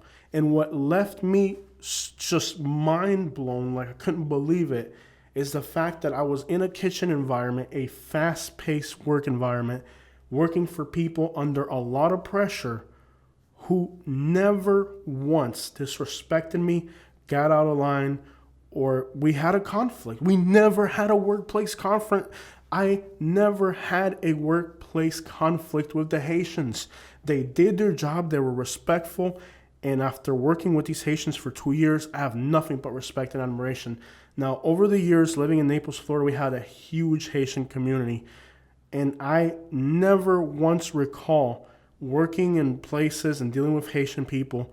They're always happy. They're generous. They're kind. They're happy. Like when I compare African Americans to Haitians, bro, the Haitian people are so warm, they're not like a lot of times when I deal with African Americans, you can feel there's a boundary. You know what I mean? Like there's a wall. Like you can feel that they feel uncomfortable with dealing with somebody that's a different race. You can feel the tension. You know what I mean? Especially now that I Uber drive, sometimes I'll get a black passenger, and you can feel that they put up a wall, bro. I don't have that with Haitians. Haitian people are so open and warm, and I'm definitely not discrediting my African American brothers on today's video. But what I want you to just understand is that these are good people, okay? These Haitian people, bro. Now, you got bad examples like anywhere else. But overall, it's crazy. Like when I moved to Alabama, one of the things that I missed the most about Florida, and my wife Katie will tell you, it's kind of hilarious, but one of the things that I missed the most about living in Florida when I moved to Alabama was Haitians, believe it or not. I miss Haitians because like they're always happy. They're just vibrant people. I miss Haitians. Like when I moved away from Florida, I was like, man, there's no Haitians up here. I miss their characteristics, their accent, the way they talk, the way they move. All their antics are just so adorable. I love Haitian people. And my wife told me the same thing. Like one of the weirdest things about Alabama was just seeing how starkly different the African Americans were in Alabama versus the Haitians in Florida. Where in Florida, you could just share with them culture, so many things in common that you could, relate to, and that didn't exist in Alabama. And I lived in Louisville, Kentucky. Keep in mind, I went to Whitney Young Elementary School. I went to an elementary school that was 95% black, and I was completely accepted by the black kids there. They were my friends, and I grew up as one of them, with all the rights and passages of being able to be that. But what I find interesting is that in Alabama, it's just different. And it's like, I don't know what the whites have done to the black people in Alabama. I'm sure you guys know what I'm talking about. But they've turned African Americans into that. I mean, like if you treat somebody bad and disrespectfully, but if you're African American, bro, you can learn a lot from Haitians. Haitian people they don't let that get to them. That's what I love about Haitians. Like every once in a blue moon, I'll meet a Haitian that's like that puts up that wall. But the vast majority of Haitian people, bro, they don't put up that wall. You can feel when you deal with a Haitian person that there isn't a racial barrier between you and them. Now, that may not be the case in the Caribbean islands, but the ones that come here to the United States, they came here to be they left a black country to be part of a white country. A lot of them are not going to put up that wall. On the other hand, they want to tear down that wall. That's what I love about Haitian people. And I would have to say, for the most part, the 600,000 Haitians that we have here in Florida, even in little Haiti and Immokalee, like the worst specimens of those communities, I still love these people, man. And I love them because I've been around them, and I've grown accustomed to them, their food, their music, their culture. This is little Haiti right here. This is a really run down. There's probably even homeless people in here and stuff like that. This is like a really run down Haitian neighborhood right here. But even like in little Haiti and Immokalee, and just like I said, the worst parts of Haitian communities, I still like the way they are. Like you see that lady right there pushing that cart?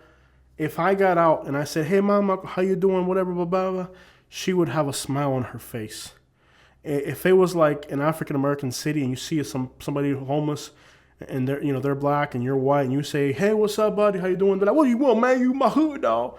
And it's just, I don't know what the United States has done to their African-American community, but there's like a wall that you can feel that tension. You can feel the racial tension. And what I love about Haitians in South Florida is you don't feel that, bro. I can feel like when I see a Haitian, that's my brother. You know what I mean? I'm Cuban, you're Haitian, that we share the same food, this and that. I don't feel that barrier between me and Haitians. And it's sad because like I've tried to knock down that barrier with African Americans, and a lot of African Americans don't like that. Like a lot of African Americans, they want segregation. That's what like blew my mind. When I moved to Alabama, I thought that the vast majority of black people in Alabama would be working towards knocking down the barriers of racism. But then I realized that there's so many people in Alabama that are African American that are actually working to prolong segregation. You got to remember that when George Wallace won Alabama, and he used to have his famous saying was segregation today, segregation tomorrow, segregation forever. Segregationist George Wallace had the African American vote in Alabama. You couldn't win without it. Because a lot of Alabamian blacks are segregationists. And why I love the Haitian community in Florida so much is because when I deal with a Haitian, I feel like I'm dealing with another Cuban. You understand me? I feel like there's no barrier between us. Now, a barrier definitely exists between Haitians and Dominicans, but that's a whole different story. And, a lot of people are that's a whole different can of worms right there. But as a Cuban, I don't feel that towards Haitians. I'm happy and I love their community. And to me, from my perspective, the 600,000 Haitians in Florida have been a great contribution to the state. I mean, some of these people have 3 jobs. Springfield, Ohio. This is where the whole anti-Haitian thing started. I'm going to tell you guys, I'm going to summarize it because I'm tired of talking about this town already. It's just been overwhelming talking about this town.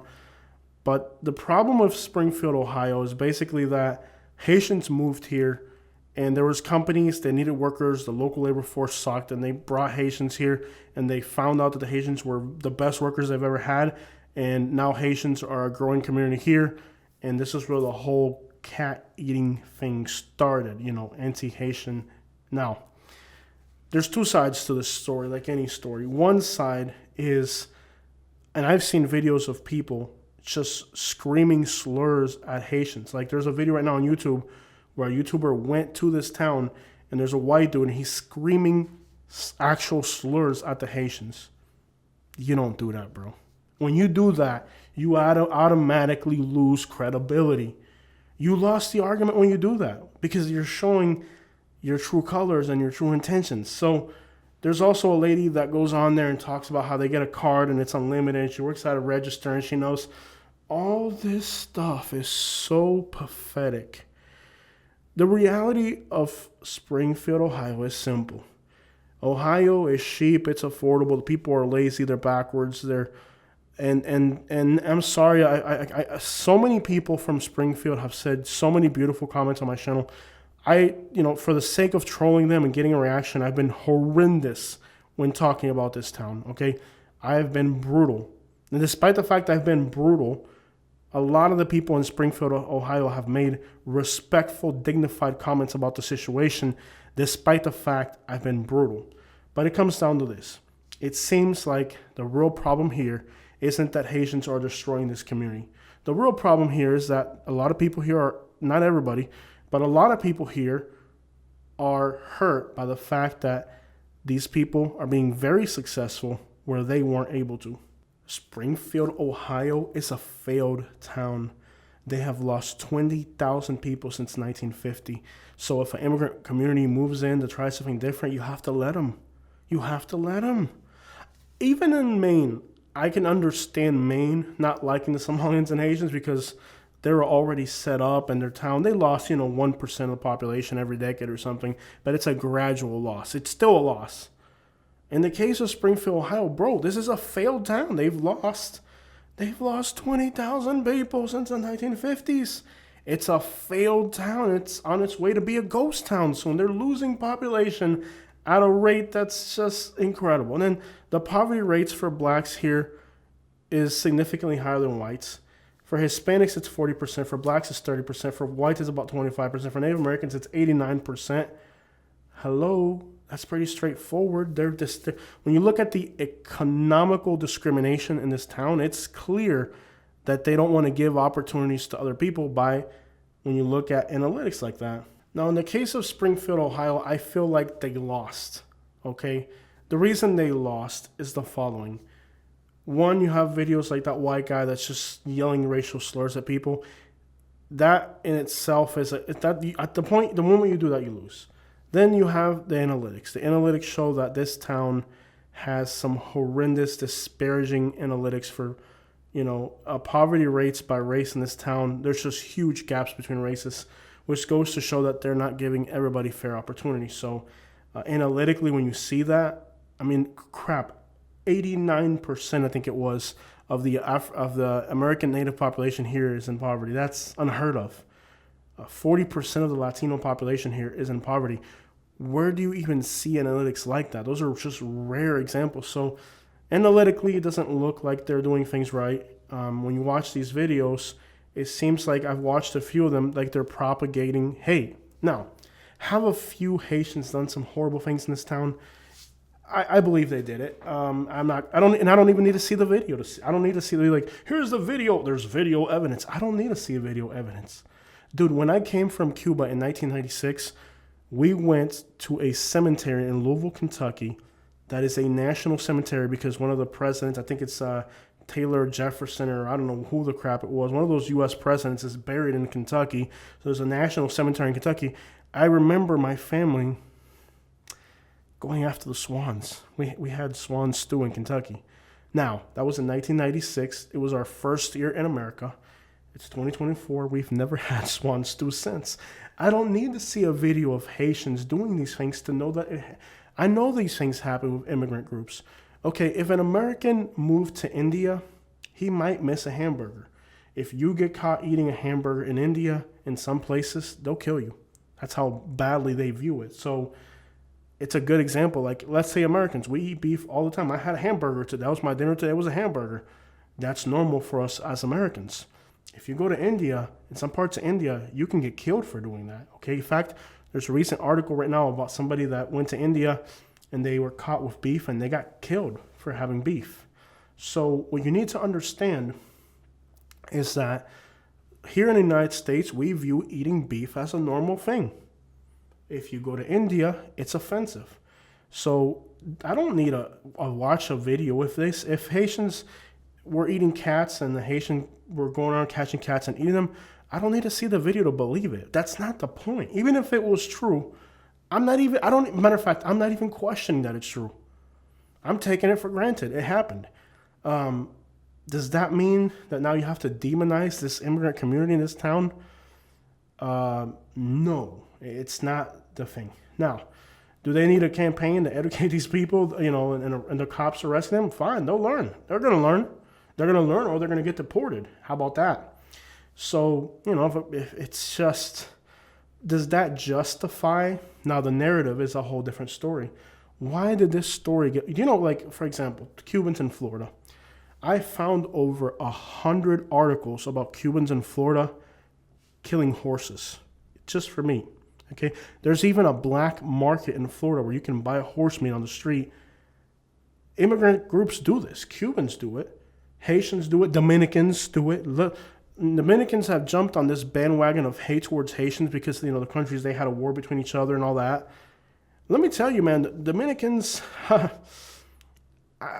Mejor no don't get too out of line, because from what I understand, if you ask people what they think about Dominicans, tarjeteros, ladrones, traficantes, polizontes, all the worst things possible. So you don't have the best reputation yourself to go pointing a finger at Haitian people.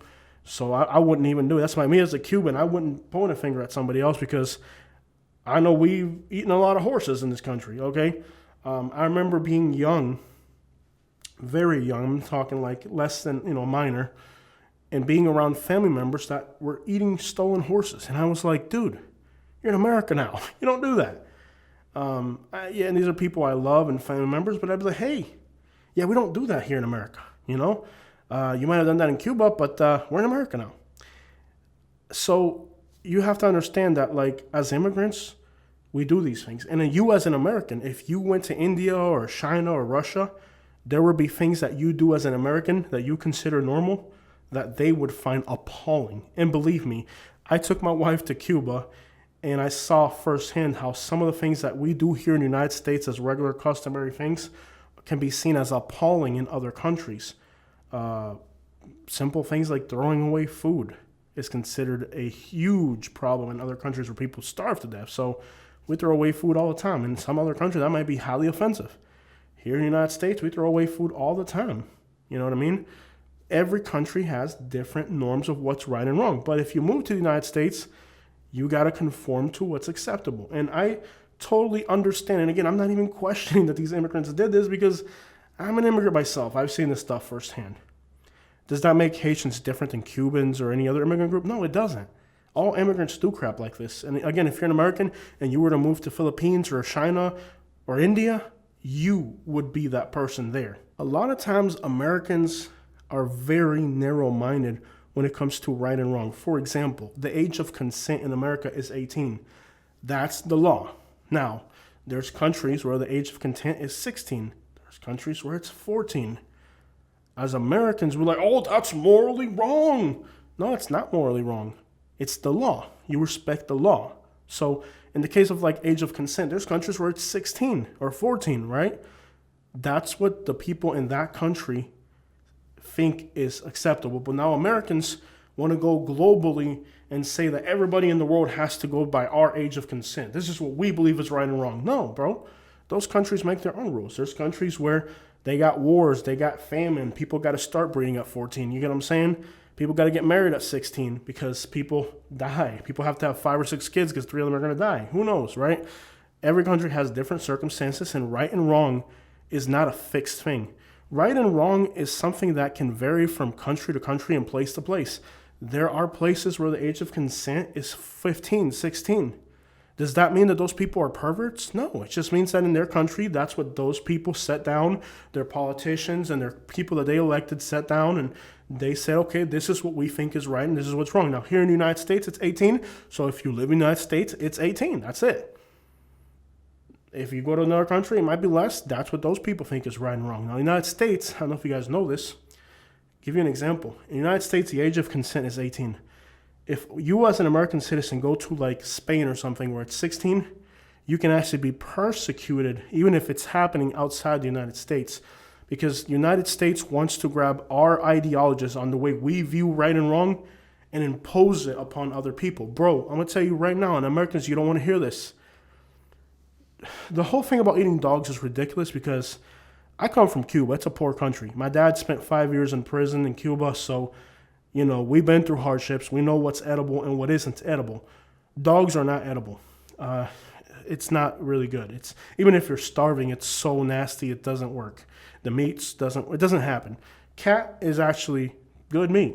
Again, telling you from the fact that I come from the Caribbean islands, from a poor country, there's cat meat is meat. If it's been eating a lot of rats and stuff like that, you can get sick and infected. It has to be ideally, it has to be domestic and eating good. So what it eats does affect the flavor as well. So if it's eating rats, go figure. But anyways, the United States is a country that the age of consent is 18 here in the United States. And we want to impose on all Americans that even if they go to another country, that they still have to uphold to that law, when in those countries, those people don't believe in that. And it's a weird thing that the United States has where we want to impose our views on other people. Now, if they come here, they have to follow the rules of the land. If here Americans believe cats are pets, they're pets. You can't eat them, okay? There's a lot of things that we in our home countries might want to do, but we decided to come here, so we have to respect the rules of here. So to those people of Springfield, Ohio, Haitians ate a cat, so what? Here in Florida, Cubans steal horses. Americans go to India and they might miss the taste of a hamburger. If they get caught eating a hamburger in certain parts in India, they're going to disappear because to them, it's wrong. So what I want to teach you guys is that right and wrong is not a fixed thing. Right and wrong, Americans believe that right is right and wrong is wrong. That's not how things work. Right and wrong is variable. But if you live in a place, you have to respect the laws of that place. In the case of these migrants, they're legally kind of out of boundaries. Another example, there's a lot of things that you are allowed to eat. For example, here in Florida, sandhill cranes are protected. If you go to Texas, you can hunt those things and you can eat them, and people do eat them. People here in Florida, if you tell them you ate sandhill crane, they'll get angry. Oh, that is morally wrong because it's illegal. And I think a lot of times Americans, when they don't really understand that laws and principles don't have to correlate. A lot of times Americans base their emotions and principles on the law, but they don't understand that laws can change. In the case of sandhill cranes, it's legal to hunt them in Texas. So is it wrong to eat a sandhill crane? There's nothing wrong with that, bro. A lot of the animals that are protected now are protected because they're endangered. It's not that they're not edible. Like manatees, sea turtles. Dude, those are great dining things. That's great meat. It's an incredible food source. We protect these animals. There's a cat running across it. That's hilarious. Again, if you have a cat too and they're loose on the streets, now your cat's loose on the streets. So maybe your cat needs to be indoors. Just a thought, Anyways, what was I even talking about? Manatees, sea turtles. They're protected because they're endangered. Does that mean that they're not good things? They're incredible things to eat. But we're not going to eat it because we understand they're threatened animals and we value this animal as the existence of this species means more to us as humans than our desire to taste their meat. But does that mean that if their populations were to rebound in the future, we might not be eating manatees? If the population of manatees rebounds and they're plentiful, it wouldn't be morally wrong to eat it then. It's wrong now because they're endangered. But see, American people, they don't think like that. A lot of American people just see right and wrong. This is right, this is wrong. But they never like give any second thought to any of it. Anyway, there's no nice way of saying this. Americans think dogs and cats are like more. In fact, to give you an example, if you hit a human, you'll get 6 months. If you hit a dog, you'll get 4 years. Americans think that animals are worth more than humans. And the rest of the world doesn't believe in that because the rest of the world, people are starving to death. 9 million people a year globally starve to death. Now, here in the United States, access to food is not a concern. So we have rules here, and you should respect those rules. I'm not saying that you should disregard the rules. But what I'm trying to tell Americans is, it ain't that big of a freaking deal. People eat animals all over the world, all types of animals. In the case of like protected sea turtles, right? Oh man, if you get caught eating a sea turtle here in Florida, you're gonna go to jail for 10 years. I don't even want to know what happened to you, right? It would be an atrocious thing to do, right? Atrocious thing to do. Bro, if that sea turtle lands in Cuba or Haiti, they're gonna eat that mug. And let me tell you, it's some good quality meat. Okay, I've had it in my lifetime. Remember, I wasn't born a U.S. citizen. I wasn't born forced to follow the rules of America. I was born as a Cuban citizen, so I've had sea turtle. It's great meat. Am I going to go now and poach a sea turtle? I've never in this world. It would never happen. It would never happen. Now, am I going to go now and poach a sea turtle because I'm Cuban and we used to eat it? No, absolutely not. I live in the United States. I have to respect the rules of the land. Does that make me an atrocious person because I've eaten a protected creature? No, absolutely not. And I think when it comes to animals in the United States, people are just full of crap. Look, there's news stories of people doing horrendous things to animals in the United States. They're so graphic that I couldn't even get into this because if I did, it would demonetize my video. Why aren't you mad at those people? Again, it's not about the animal. It's about demonizing the Haitian migrant community. And why are these people wanting to demonize these Haitian communities? Simple, straightforward. The issue with Springfield, Ohio seems to be the following. Simple to the point. They're hardworking people. They're not trying to get food stamps. They're not trying to exploit the system. They're not crying about salaries. They're not crying about rents. They're thankful to be in America. They're working hard. And that makes lazy. Imagine here's a lazy person trying to leech off the system in a town that's failed. This town is a failed town. Okay, no doubt about it. Analytics prove it. And here come these hardworking people, and they make a success story. Imagine that. Here's a town that's a failure. Springfield, Ohio is a failure of a town. And here come all these people and start to live a success story. That hurts their emotion. It hurts these people. When they are a failure, they haven't been able to be successful. They failed. Their town's loose in population. The roads are decrepit. The trees are ugly. The houses are falling to crap. Everything in this, even the cars in this town look hideous. Here come these people and be successful where you failed. It hurts their feelings. It really hurts their feelings because they've been a failure for a long time. They don't want to see a bunch of Haitians buying houses and working extra hours and being content and happy where they are miserable. This is a miserable place. There's no doubt about it. A town that's lost 20,000 people in the last 5 decades or 6 decades or whatever, these people are miserable. They've been watching their whole towns, their families, everything here has failed. If you're a failed town, I'm sorry to tell you, Springfield, Ohio, you are a failed town. You have to let these people come in. You have to give them an opportunity because whatever you were doing has failed for 70 freaking years. It hasn't been working. You, by default, don't matter because you've been failing. It's like when you have bad credit score. It's like you can't walk into a bank with a bad credit score and want a new truck. Nah, you got to walk. I can't feel any sympathy. I know that these Haitians are Haitians. I know what a Haitian is. I grew up in Cuba. I lived in South Florida. I know what a Haitian is. More than you ever will. But there's things about Haitians that are worse than this, and you guys aren't even talking about it. I'm not going to get into it, but there's worse things than this. I'm not going to get into it because I'm not trying to add fuel to the fire. You don't even know what a Haitian is. I actually know what a Haitian is. It's all an agenda to demonize these people because they've been failing. And imagine that You're miserable, you're failing, and here come all these Haitians, and they're going to prove to you, they're going to expose who the real problem is. Because believe me, whatever's happening in Springfield, Ohio, this is not normal. Towns in America, it's unnatural for a town to lose pop. Have you ever thought about that? Have you ever thought that it's unnatural for a town to lose population?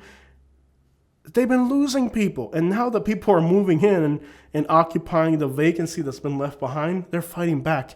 That's why they're failing. That's why they're losing population. No, Springfield, Ohio. In this case, it doesn't matter how atrocious these immigrants are, they're better than you. And I'm sorry, but that's the truth. Because you've been failing. You've been failing and failing and failing and failing. It's like when an employee gets fired and they get replaced with somebody who's better, but they're not quite great. You got fired. When you get fired, the next employee may not be that great, but if he's better than you, he's going to replace you. And in the case of Springfield, Ohio, I can't feel sympathy for these people. Look at the condition of this town, bro. They failed. You got fired. We're gonna replace you with somebody better because you've been failing. Look at this town, dude. Look at the roads. Look at the buildings. Look at the litter, the cars. No, dude, you're a failed city. So we're gonna replace you. We're gonna bring some Haitians and see if they can do something better. And they may be atrocious. Maybe these Haitians are the most atrocious immigrants that have ever landed in America. But you know what? They're better than you. Yeah, I'm sorry to tell you, Ohio, you are a failed town. Springfield, Ohio, you failed. You lost. You're disqualified. And that's all there is to it. It doesn't matter how atrocious these Haitians are. You are a failed town. We need to replace you. You're fired. I'm sorry. You're fired. I'm not discrediting how atrocious these migrants could be. I'm not even questioning it. I'm just taking it for granted. But I seen that video of the white guy yelling I seen that video of the white guy yelling slurs. I seen that your town's lost 20,000 people. I seen that you're failing miserably. So no, I can't feel sympathy for you. These really could be the worst immigrants ever. They'll probably make a better town than you guys have. Springfield, Ohio, it isn't even normal for a place to lose population like that. You're a failed city. You're falling apart, you're abandoned, you're crumbling, and we got to tear you down and try something else. Is your replacement going to be perfect? No, but it's going to be better. You know what this reminds me of? Imagine if you see your ex-girlfriend with a guy and you still like her, but now she's with him. No matter what, you're not going to like that guy. It doesn't matter. And nothing is ever, you're never going to like that guy. He may be better. She might have chosen him over you. They may be happier together. But you're never going to like that guy because you wanted to be that guy, but you weren't that guy. You got replaced. So I think in the case of Springfield, Ohio, I think it's good that these Haitians are moving here. I think every abandoned town in America needs new blood. If you're a failure, we got to find an alternative option because whatever's happening here ain't working. So I'm going to go ahead and say, despite the fact these Haitians are probably atrocious, it's still better than whatever is happening here. And I'm a person, every footage that you've seen during this video is places I've been to. I've traveled all over the United States. I'm not pulling crap out of the blue like some of these other YouTube creators are. I'm not just running with mainstream agendas.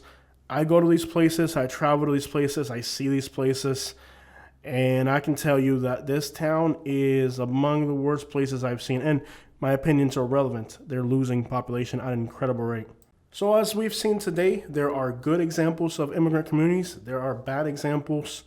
And sometimes one of the variables isn't even the immigrants themselves, but it's how they're perceived by other people.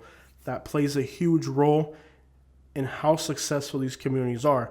If you give them opportunities, most immigrant communities will become very successful. But if you act like these people in Springfield, Ohio, they've scared away their own people. Have you thought about that? The people that are from here left. That's how toxic Springfield, Ohio is. Have you thought about that? These people are so toxic that even the people that are from here left. So if the people that are from here left, what could be said about an outsider? It's just common sense. Dude, the people that are from this town left this town. That is an indication of how toxic this town in Ohio is. So, nah, I don't care. Let them eat the dang cats. We eat horses too in Cuba, so it ain't none. I want to add something to the end of this video. Ohio, southeastern Ohio, has some of the highest drug overdose rates in the whole world. This is where Kentucky, West Virginia, and Ohio meet. You have overdose rates in that area of the country that are about 3 times the national average, rates as high as 110 per 100,000. They have the highest drug overdose rates of the whole country, this area, this region of the country where these 3 states meet, right? So you're telling me that people in your community are putting drain cleaner and battery acid, putting in a pipe and sticking that into their veins. And I don't know how they put it in there, snort it. I don't know how they do it. I've never done it. I'm an immigrant. I don't do that stuff. But anyways, here's a community that literally consumes battery acid, hydrochloric acid, dipped in battery acid. I don't know what the crap goes into this stuff. Drain cleaner, battery acid. If somebody has a list of ingredients, please let me know. Here's a community where people are putting battery acid and drain cleaners into their bodies, and they're concerned about somebody eating a meat. Have you ever thought about the hypocrisy of that? People in the United States of America consume substances that can kill them. 100,000 Americans, 100,000 Americans a year are dying because they're consuming chemicals, drain cleaner, battery acid, sulfuric chloride. I don't know what the crap these people are putting in their bodies these days. They're overdosing from it. You're telling me that a country where 100,000 people a year are dying because they're consuming poison is concerned that people are eating meat that your body processes and digests? There's a level of hypocrisy. Just think about that for a minute. We're in a country where 100,000 people every single year die from consuming poisons. Millions of people in this country consume these poisons. It destroys their lives. It leaves their children on the streets. It leaves their children in foster care. It overburdens our health care. It overburdens our police departments. It contributes to homicides. It contributes to burglaries. It leaves people homeless and then they're arrested for trespassing. When they're homeless, it creates a public safety concern because it's a health hazard. When they inject this stuff into their body, they get sores, they get infected, and they get staph infections that are contagious. This is a health crisis that's killing 100,000 Americans every single year because they're consuming poison. And you're worried about somebody eating a cat? The level of hypocrisy. You know, when I first started to just think about this whole thing, it's a region of the country where out of every 100,000 people, 110 are dying every single year. So over a 10-year period, that's 1 in 100 if you do the math. Over a lifetime, do the math. These people, out of 100 of them, 3 or 4 in their lifetime are going to die from consuming and self-inflicting poison in their bodies. And when they die, their children are left fatherless. They become a burden to society. They end up homeless because of their addictions. They destroy families because of their addiction. 100,000 Americans every single year die from injecting poison. And you're worried about 3 cats in Ohio? The hypocrisy is unreal. But that's just the way people think. Here, these people in Ohio, this is how stupid these people are. They're worried about 3 or 4 cats in Ohio. Every year, thousands of humans perish in Ohio. Thousands of people perish in Ohio every single year. Let's find out how many people are dying in Ohio every single year from overdoses. If that ain't the cat calling the Haitian black. Every single year, 5,100 people die in Ohio from overdoses. That's 14 people every single day die in the state of Ohio from overdoses. This video is 2 hours long. In the time that we've recorded this video, at least one person has died in Ohio from an overdose. I purposely made this video 2 hours long so that you can understand, if you watch the entire video, that analytically, that is how often somebody is dying in Ohio from overdoses. Every 2 hours, somebody in Ohio dies from an overdose. That's what's really needs to be national news about Ohio. Who gives a crap about 3 or 4 cats? 5,144 people. One person every 2 hours. In the time we've made this video, somebody will die in Ohio from an overdose. That's what really needs to be national news.